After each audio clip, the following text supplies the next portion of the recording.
that we have seen the T model and the pi model, you might be wondering, how does that apply to the actual specification sheet from the data sheet for a transistor? So I pulled here a 2N3903. I Googled it. I got the data sheet for it. We're interested in the AC equivalent circuitries, parameters that we will be using. So for this, remember we're dealing with small signals. So we're going to go to that section. So looking at the spec sheet, we could see quickly this is the form factor for the transistor. So it would physically look like this. They identify the collector from the emitter and the base.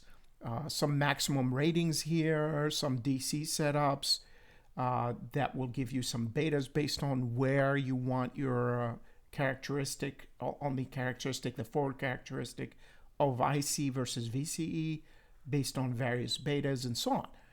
However, this is what we're interested in. Small signal characteristics.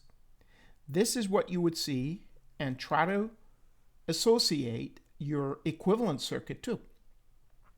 And mostly, you're going to look at the input impedance, which is HIE. Now remember, in the previous models, we had RE prime. So we're going to see how do we get RE prime by looking at these values here. So that would be something important here. HIE will come into that play. We'll see that in a minute. Next, we have a voltage feedback ratio. Next, we have the small signal current gain, equivalent to beta. And then we have an admittance in here. So basically, we're going to deal with these right here, HIE, HRE, HFE, HOE.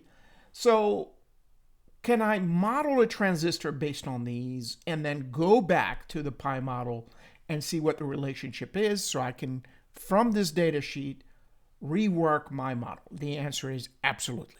So let's go ahead and to my drawing board here, and we're going to draw what we call the hybrid version using the H parameter. So it's the H parameter based model. All right, so here's the base, and it will have an input impedance, which is really a combination of things, including HIE, and then some sort of a feedback voltage source here that's based on the output. So it's a feedback, but it will have HRE times, let's call this one VC if the output of the collector will be called VC. We'll get to that in a minute. So right here, this would be the emitter. And then same, we still have a current generator here. And it's not necessarily IC in this case. It will be IB, since we will have an IB here, times HFE. Okay, remember HFE was the current gain. And it has also an admittance, which is the inverse of a resistance, at the output. And that would be HOE. And IC will be right here. So let me just refix that. That would be the collector right here. And IC would be this current right here. So if we're looking at it this way, and this would be, by the way, VC, okay? And we're going to call this one VB. Okay? So we're going to write a few equations that represent the hybrid equivalent of a transistor small signal in AC. And we're going to look at the input and we're going to look at the output. So we're going to create two equations for this. And for the input, we're going to look at things vis-a-vis VB. Okay. And that would be IB times HIE. So I'm simply applying Kirchhoff law, right? Plus this voltage here, this is a factor. HRE is a factor, so it's unitless. So it's still, this is all a voltage. So VC times HRE is definitely voltage. So plus HRE times VC. Okay, so that's how VB and VC are going to be related through this feedback. Next, we're going to look at the output. Since the transistor is a current generator, we're going to look at it from IC's point of view. And IC will be equal to the sum of these two currents. Okay, so we know it's going to be also IB times HFE. Okay, so it will be this current right here in this branch, plus the other current. Well, the other current, if you think about it, it's VC times HOE, since HOE is the inverse of a resistance. So that would be HOE times VC. So notice how nicely balanced these equations look like. And these are your H factors from the spec sheet.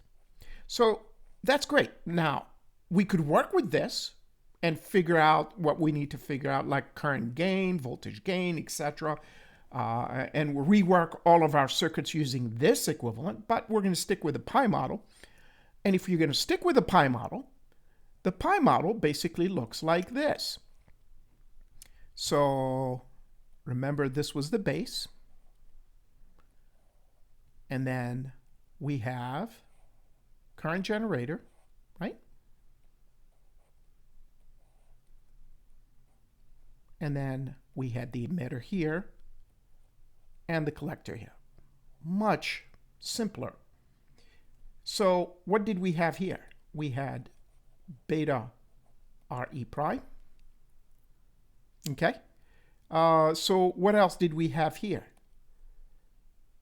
Well, if you had a current here, IB, this was beta IB. Okay. All right, so this was basically the pi model. So, however, this time we're going to look at little RE prime. What is it? Okay. And so if you had to figure this out, right, based on what we're seeing here, so, and remember, this is coming from a spec sheet. This does not come from a spec sheet. So that means this here, you have to figure it out. This little RE prime, let me just give it to you now, is going to be equal to HIE, so we have a resistance, divided by HFE. And we're also going to find out also that HFE is actually equal to beta. So you can actually do HIE over beta. And there you have it.